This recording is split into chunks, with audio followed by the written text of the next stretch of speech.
to lead someone to Christ. And there are a lot of great leaders, both worldly leaders and spiritual leaders, and we could probably think of so many great leaders. Of course, we just celebrated Veterans Day, and we appreciate and acknowledge and thank all of those veterans who have served our country, both those who have served and those who continue to serve. And we're thankful for them.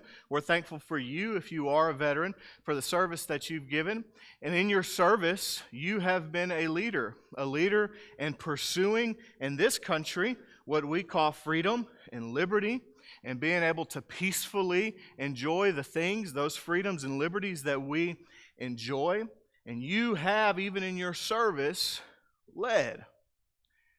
We think about some of the great leaders. Probably the first names that come to mind when we think about great leaders, some of the qualifications, or maybe not qualifications, but characteristics that they display is that they are, they're just great speakers like me. Great speakers, right? They're just really good speakers. Did I say that out loud? I didn't mean to. But they are, right? You know, you think of great, and oftentimes some of the first ones that come to mind, they're great speakers, or they're able to craft their words. Maybe they don't always say a lot, but they say a lot with a little sometimes too, right? And so that's some of the characteristics that we see. And while there are many great leaders who are good talkers, who are great with their speech, better leaders lead with their lives. Better leaders lead with their lives. What good are words without the actions to back up those words? And we as Christ followers are called to be people who not only speak Christ, but we live like Christ. And we must show that in the way that we live our lives. How detrimental would it be to claim to be a Christian publicly by word, by speech, and yet not live like a Christian? Now, this is not what you're supposed to say as somebody who's trying to spread positivity, but let's just be honest real quick, and we'll just kind of whisper this, but we've all encountered those people before, right? And we can all point to those people, but we could also all point to ourselves at times too, couldn't we? You know, that as people who are called to lead by our example, to lead by our lives, to be leaders in Christ, you know, we are not to be followers of people, right? You grow up and you're like, hey, don't follow the crowd. If there's anything I can teach my girls, it's not to be a follower, but to be a leader. I want them to be leaders. I want them to be able to make their own decisions and to be able to come to their own knowledge and decision making and be able to sort of not have to be dependent upon others for the things that they need or the things that they do, and not to follow the crowds. You know, any of us who are parents, we don't want our children always following the crowd, especially when the crowds look as terrifying as they seem to do these days, right? And so we want our kids to be leaders. And I've always said this is my goal in life, and I hope this is your goal too, and I hope this is your goal for your children, is that we are to be leaders of men and followers of Christ. But we can never truly be leaders of man if we aren't first followers of Christ. And that means that we have to walk by. I've used this illustration before. It's one of my favorites because it's so practical. And it's so easy to see. Just in, you know, if you go to the pond in the springtime, you'll see the mama duck with the little ducklings, and you see those little ducklings so innocent and you know, lacking knowledge and things, and they're just, you know, they don't know the dangers that even exist around them.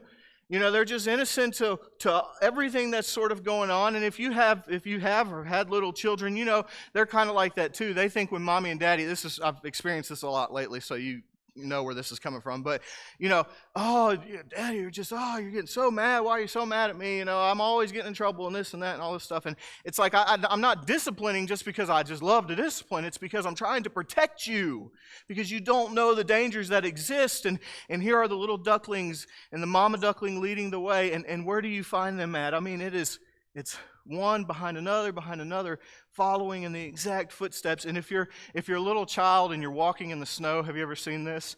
You have those little 9-month, a year-old babies who are just learning to walk, or 18-month-old babies who are walking all right, and you have, mom or daddy walking in their footsteps in the snow. It makes me think of sort of like Fox and the Hound, and you're just walking in, and where is that baby coming behind? They're trying to step directly in mama or daddy's footsteps, aren't they? I mean, that is the whole goal, because they want to be like mom and dad. Because whether you know it or not, you are leading them. And if you're not leading your children, somebody will. And if you're not teaching them that the church, that Jesus Christ, that God Himself is to be our leader, to lead us out of this world and into eternal salvation, somebody else will lead them, and it's not guaranteed they'll lead them down that same path. We've seen those signs or maybe memes here lately. If you don't teach them, if you don't lead them, the world will. And we don't like to admit that, but it is so true. Good leaders may lead with good speech, but better leaders lead by the way they live their lives. We are all called to lead, and all called to lead in Christ. And maybe that's your talent. Maybe your spiritual gift is leadership. And so you are not just a leader of men, a follower of Christ, but you are a leader in the Lord's church. Someone tasked with guiding the sheep and helping them to be spiritually mature, to grow up into the fullness of Christ. Ephesians 4, Christ left these gifts behind. These gifts are the apostles, the prophets, the teachers, the evangelists. All of these people are, in essence, they are leaders. They lead by both word and deed. And in their leadership, they are guiding the church. They are guiding the sheep, guiding the flock. On behalf of the Father above, they are guiding the flock to be spiritually mature, to grow to the fullness and stature of Jesus Christ. And why? So that the rest of the world can come to know who Christ is. Listen, it's a great blessing that we have been called to be lights on a hill, to lead in a world full of messiness. And isn't it a great thing? Isn't it a great thing when you are stuck in the darkness and you have no way out, when somebody comes in and says, I know where the light is, follow me. You are the one who gets to say to someone, maybe today or tomorrow or next year, at some point in your life, God will put somebody in your life where you have the opportunity of saying, I know where the light is, follow me. And we point them to Jesus Christ. When we talk about leadership, and we talk about leading by example,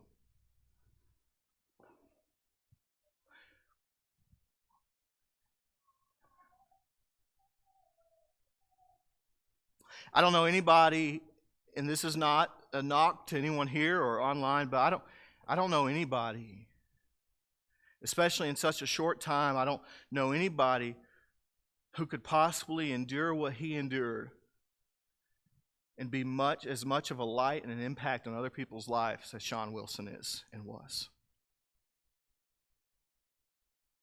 I walked into his room yesterday and with the elders there. And of course, I'm the talker in the midst of any group that I'm in. And so I went in and I told him, I said, Sean, I'm not going to ask you how you're doing because I already know the answer, whether it's right or not. I already know the answer. Of course, he gave me an answer anyways. And you know what Sean's answer was, right? I'm fine. I'm fine. Just in every time I saw him, every time you saw him, nobody had a more radiant smile. And just the life that he lived was a life that was so full, that had so much peace. Because we know where that comfort and peace came from. We know where that fullness came from. Nobody else could give you that comfort and peace other than the Father. And Sean's gone, but his life, his legacy, the way he lived is not. And it will impact people for a very, very long time. Just like his mother. I never knew her.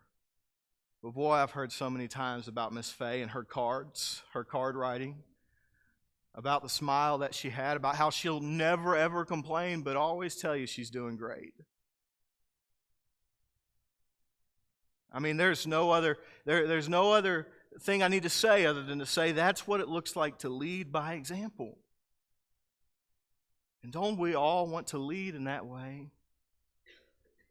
But I want to ask us 3 questions this morning, and the matter of this lesson here. I want to ask us 3 questions. The first is what makes an effective leader? The second is, what do effective leaders do? And the third is, what leads effective leaders? And so the first question, what makes an effective leader? If we go throughout all the Bible, we will see story after story after story, Old Testament and New Testament alike, and we'll even hear the exact words of Jesus of what makes an effective leader. Do you remember what's going on there in Mark chapter 9, Matthew chapter 18, Luke chapter 9? All these parallel accounts here. The apostles and Jesus, they're on their way somewhere, and as they're going on the way, I almost picture as if the apostles are standing behind, they're all kind of just whispering a little bit to one another. You know, who do you think is going to be the greatest? Who do you think is going to be the best leader? You know, who's going to be who's going to be the one who, you know, kind of gets to puff his chest in the kingdom of God? Who gets that accomplishment, that privilege? And Jesus, knowing full well, you know, he knows what they're talking about. When they get to their destination, he kind of turns to them and just in his very Jesus way says, "Hey, what are you guys talking about back there? What were y'all, discussing?"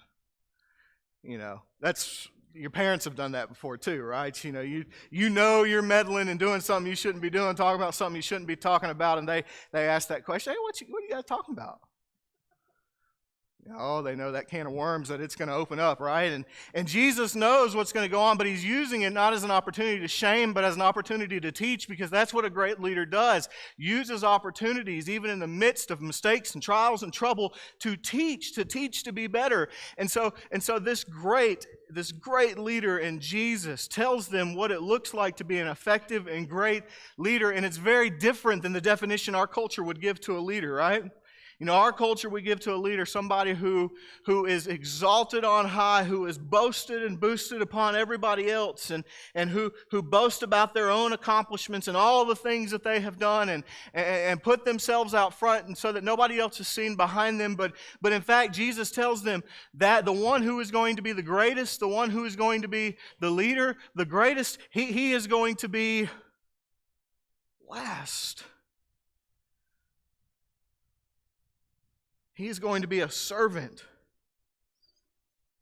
If we had to say in one sentence what makes an effective leader, what makes a great leader, that one sentence would be, a great leader is someone who serves. Now, I could say a great leader is someone who first serves, but then we would all get a sort of cultural misconception there, because we would all start thinking, well, then that means all I have to do is serve at first, and once I get the title, once I get the position, I don't need to serve anymore.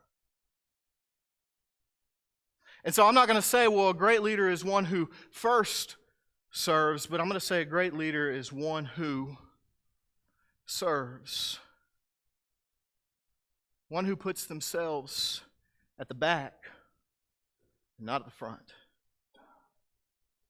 Doesn't exalt himself, but exalts others and exalts Christ. And we see 2 profound examples of this. I could have gone throughout all the New Testament, but I'm going to go to the Old Testament and just briefly tell you about 2 examples. The first one, you know the first one very well. It's Moses, and I don't have to say a whole lot about Moses for you to see that he is one who is a great leader by the way that he serves and leads the people of Israel.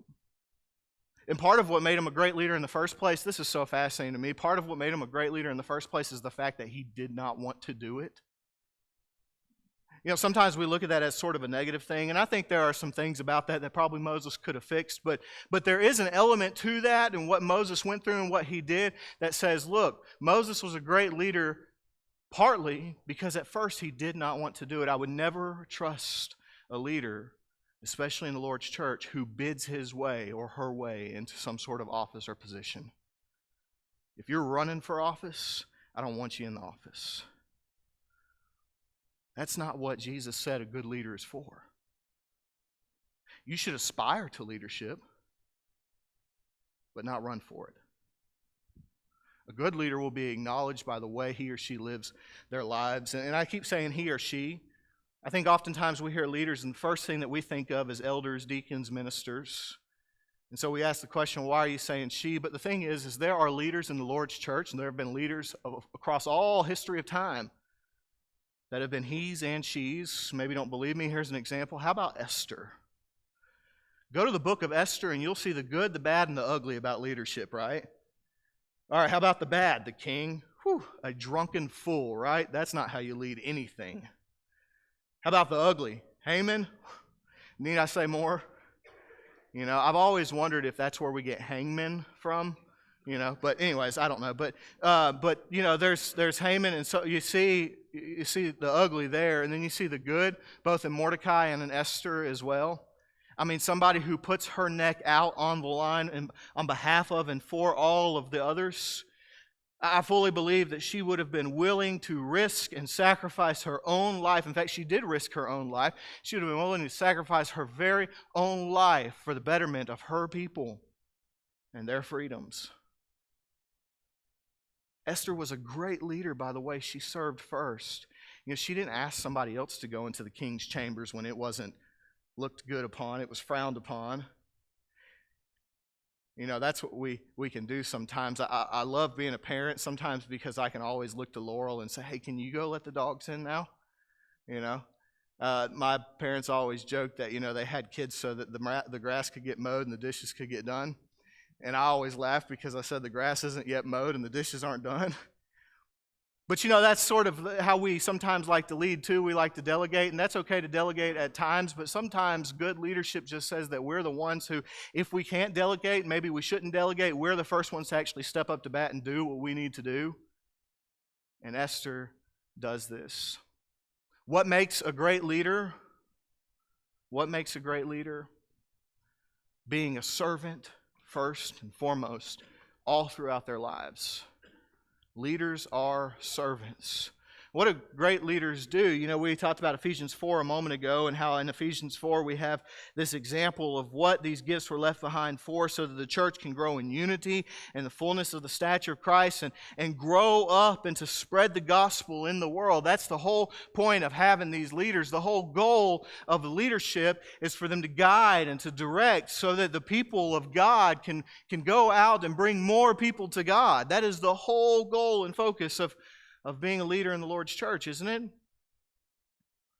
But there are a few things that I think we see in Acts chapter 15 that show us and tell us all about good leadership. And so I want to read through there, pretty quickly here and kind of just look at what it looks like to be a good leader in the Lord's church. Verse 1 of Acts 15, by the way, this is in Acts 15, we see here this collection of two conflicts that happen. One is pretty lengthy and the other one's pretty short. One is handled pretty well. The other one's not handled that great. One of them, they come out with unity. The other one, they come out with a split. And so we can learn a lot about leadership and especially leadership in the midst of conflict from these chapters. And I think we learn a few things of what it looks like, what leaders do, what good leaders do from this chapter here. And so I want you to read with me in verse 1 through 5. Some men had come down from Judea, and they're teaching the brothers, and this is what they're teaching. Unless you are circumcised according to the custom of Moses, you cannot be saved. And after Paul and Barnabas had no small dissension and debate with them, Paul and Barnabas and some of the others were appointed to go up to Jerusalem to the apostles and the elders about this question. So being sent on their way by the church, look here what's going on as they're being sent, as they're going towards this location, as they're arriving at their destination, as they're going up, so being sent on their way, they pass through both Phoenicia, well, my eyes are bad today. Phoenicia and Samaria, describing in detail the conversation of the Gentiles, and they brought great joy to all the brothers. And when they came to Jerusalem, they were welcomed by the church and the apostles and the elders, and they declared all that God had done with them. But some believers who belonged to the party of the Pharisees rose up and said, "It is necessary to circumcise them and to order them to keep the law of Moses." I think the first thing that we see about this example, we have these people coming into Jerusalem who are saying, "Hey, you need to be circumcised and follow the law of Moses in order to be saved." And of course, Paul and Barnabas and these elders and apostles who are in Jerusalem are saying, "No, that's not the case," and they're going to meet to discuss this. And so there's this dissension that happens, this conflict that's going on as to whether this is the truth or not. And as they're on their way to Jerusalem, this is the first thing that great leaders do. They look with vision. They look with vision. They have a good vision to carry out the Lord's work. Do you notice what they do as they're heading towards Jerusalem? They take every opportunity to continue to teach the word of the Lord. They take every opportunity to continue to take joy in the word of the Lord and the work of the gospel. You know, they didn't just say, "Hey, we're on a mission. We've got to get there, and we're going to pass up every other opportunity that we have around us." But instead, they stopped along the way to take that opportunity to spend time and to show joyfulness and to teach the whole truth of the Lord, because these are people who are leaders who look with a vision. And what is the vision? The vision is to spread the gospel and bring more souls to Christ, to show that joy and peace and comfort and salvation all come from the Father. And they have and look with this vision to know that this is what our work must be about and what we need to continue to do. And so they look with this vision, but they don't just stop there. They continue on, and here's what they do in the next two verses. They encourage and they inspire. And I want you to listen here in verse 6 and 7. The apostles and the elders were gathered together to consider this matter. And after they had much debates. Now, at this point, it doesn't sound like a whole lot of encouragement, does it? I mean, who likes to just sit there in the midst of debates? I'm going to tell you, I'm not a big fan of debates themselves. I'm not a big fan of debates because I don't think you really win people in the midst of debates. And I think sometimes debates can go in the opposite direction that you want them to go in. And I'm an advocate for not arguing and fighting, but coming to some sort of agreeable conclusion. Maybe we don't have to agree on every matter with each other, but we walk away with the same vision, with the same mindset. And I don't think there's a whole lot of encouragement in the midst of debates either. So I'm not a big fan of the whole debate thing here. And at this point, I'm reading this and I'm thinking to myself, it doesn't sound like there's a whole lot of encouragement or a whole lot of inspiration going on. But then somebody who is a great leader does this. Peter stood up and he said to them, "Brothers, you know," and he's reminding them of what's happened. "You know that in the early days God made a choice among you that by mouth the Gentiles should hear the word of the gospel and believe." He's encouraging and inspiring, and how is he doing? By pointing it back to God, by pointing back to what God did through them and for them. But good leaders don't just encourage and inspire, they also advance unity. Look here in verses 8 and 9. Peter continues, "God, who knows the heart, bore witness to them by giving them the Holy Spirit, just as He did to us." He's talking about the Gentiles and the Jews. He's talking about his encounter with Cornelius and his household. He's reminding them that, hey, there is unity in Jesus Christ. And He gave the Spirit to both them and to us, and He made no distinction between us and them, having cleansed their hearts by faith. He is advancing unity. And good Christian leaders do this. They don't just look with a vision and encourage and inspire, but their whole goal of advancing the kingdom is advancing in unity, seeking and searching for unity through the love of Christ and through Scripture and through God's Word and through what God has done. Not creating division or dissension or discontention, but instead advancing in unity. And not just advancing in unity, but they direct. And they direct with humility and with Scripture. Look here in verse 10, verses 10 through 18. "Therefore, why are you putting God to the test by placing a yoke on the neck of the disciples that neither our fathers nor we have been able to bear? But we believe that we will be saved through the grace of the Lord Jesus, just as they will." And all the assembly fell quiet, and they listened to Barnabas and Paul as they related what signs and wonders God had done through them. among the Gentiles. And after they finished speaking, James replied. And before we talk about James' reply, I just want you to imagine what's going on here. Peter first speaks as a great leader. He reminds them of what God has done and how there's unity in all of them. He's beginning to direct their paths with Scripture and humility. And then Paul and Barnabas, in a very humble way and with Scripture, directs them as well. And here's what they do. They begin to tell them about that first missionary journey. You remember what happens at the end of that first missionary journey? They're talking and they're healing people, and they heal this boy. And after they heal this boy, all the crowds around them start worshiping them, calling them gods. You guys are great, and they're worshiping. And Paul and Barnabas, they tear their clothes and they say, no. And as good leaders, this is what good leaders do. They point away from themselves to Jesus Christ, right? Paul and Barnabas could have easily said, oh yes, look at me. I'm going to bask in this and take all the glory I can.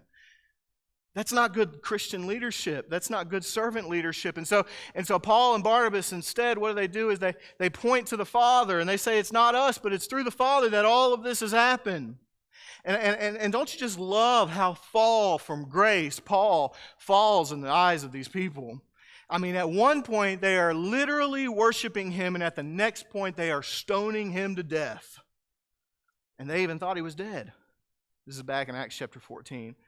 They even thought he was dead. Interestingly enough, some scholars and some individuals believe that what Paul talks about in 2 Corinthians chapter 12, about how he's called up to the third heaven. The first heaven is the atmosphere, the birds and the clouds. The second heaven is the stars and so on. And then the third heaven, where the Father is. And he talks about this man he's talking about himself, who's called up to the third heaven. And some thinks that this right here, this occurrence when he was stoned and nearly killed, is that very occurrence he refers to in 2 Corinthians chapter 12. And then there's the thorn in the flesh. But through all of it, Paul learns that he is strengthened. He is strengthened even in the midst of his weaknesses, because he is strengthened by the Lord and by the Lord only. This is good Christian leadership. And James comes in, the Lord's brother. And James says this: brothers, listen to me, Simeon or Simon or Peter. He has related how God first visited the Gentiles to take from them a people for His name. And with this, the words of the prophets agree, just as it is written. And he quotes from Amos 9. After this, I will return and I will rebuild the tent of David that has fallen. I will rebuild its ruins. I will restore it, that the remnant of mankind may seek the Lord. And all the Gentiles who are called by my name, says the Lord, who makes these things known from of old. Here we see them directing with Scripture and humility, and in the next two verses we see them effectively do this. Therefore, this is what James says, my judgment is that we should not trouble those of the Gentiles who turn to God, but we should write to them, and he gives these recommendations. Abstain from things polluted by idols, flee from sexual immorality, and from what has been strangled, and from blood. 4 different recommendations, and ultimately here's what those recommendations help with. All 4 of those recommendations were practices that not only were against the Jewish faith, but they were practices that the Gentiles in their former pagan lives practice in idolatry and immorality, and in the ways that they live that were counter to how God wants them to live. Effectively, James is telling them, stay away from the things that are going to tempt you to sin against the Lord. Stay away from those things. What he does as a good, effective leader is he sets and teaches to fulfill goals. We need leaders who set goals for the Lord's church and leads us, directs us to make those goals. Look down at verse 30 here. Verse 30 says, when they were sent off, this is Paul and Barnabas, when they're sent off, they went down to Antioch, and having gathered the congregation together, they delivered the letter that they had written up. And when they had read it, they rejoiced because of its encouragement. And Judas and Silas, who were themselves prophets, encouraged and strengthened the brothers with many words. Look verse 33 and 35. 33, 34 through 5 here. After they had spent some time, they were sent off in peace by the brothers to those who had sent them. But Paul and Barnabas remained in Antioch, and look what they're doing. Teaching and preaching the word of the Lord with many others also. Here's the last thing that effective leaders do. They reach for God's purpose for the church. Leaders look with a vision. They encourage and inspire. They advance unity. They direct with humility and Scripture. They They effectively set goals and fulfill them, and they reach for God's purpose and for His church. And we see that by way of Paul and Barnabas continually teaching and preaching. They spend their time on the things that matter, teaching the Word of God. Those are the things that matter. Now here I am at the end of my lesson. We're all wondering when I'm going to sit down so we can get closer to having lunch. But I want us to breathe for just a second and to realize that God's purpose and His greater will is that we live out and stay in His Word, to be people who are constantly seeking after His purpose, seeking after what His will is. And ultimately, we have these three things that leads effective leaders. To answer the last question, I don't have time to read all the passages, but I'll tell you what they are. There are three things that I believe leads effective leaders. And that might sound a little weird to say. Well, what do you mean effective leaders? If you're a leader, you lead. You're not led. But in fact, we go back to that statement earlier. You are a leader of man, a follower of Christ. And to first be an effective leader, we must first be led. And we're led by three things. Number one is love. And there are so many verses we could look to about love. The verse I reference in my notes here is 1 John chapter 4, verses 7 through 21. God is love, and if we want to love as God loves, if we want to lead as Jesus leads, then we will be people who are filled with love and who express love and who show love in our words and our actions and everything we say and do. But not just love. Good leaders are led by prayer and in prayer. Some of the greatest people I know are some of the greatest prayers I know. Good leaders are led by prayer. And finally, good leaders are led always by God. I know that's kind of a duh, right? By the way, prayer is 1 Timothy chapter 2, verses 1 through 8. And then here, Matthew 6:33. Seek first the kingdom of God. Listen, in a world where we have so much going on, so much confusion and trial and just a lot of just messiness at times, there's just a lot of things going on. It can be so easy. It can be so easy, especially when we're tasked with leadership, to just stray away from the focus, to stray away from who truly leads us and the Father, and to spend so much of our time and our efforts on things that really just don't even matter in the larger scheme of things. But first and foremost, we have to be leaders in the midst of this world who are leading, being led by God. And that means that sometimes we have to hang up our disagreements and our strife. Sometimes we have to lay down our conflicts and our confusions. And we need to return back to our first love, to the one who first led us and continues to lead us by both word and example. There's a lot of great leaders in the world, a lot of great leaders in the church. And with great leadership comes a lot of conflict and disagreement at times. And here is a common misconception about the church and the people of the church. We don't have to always agree on some of the trivial matters in this world. We don't have to be in complete and 100% agreement in all these different types of things, but we do have to be in agreement about a few things. That is, number one, the Father is above all. Number two, Jesus Christ is in whom any man has salvation, and only through Jesus. And number three, love is greatest. That's all we have to agree on. We don't have to agree on some of these other trivial matters, some of these other non-salvational issues, we like to call them sometimes. And so being led by God and being leaders of man, sometimes we need to lay those disagreements down. Certainly not broadcast those out in the world, right? I mean, that would do nobody any good. Lay those down for the advancement of God's kingdom. I'm going to tell you, I've never been prouder of our eldership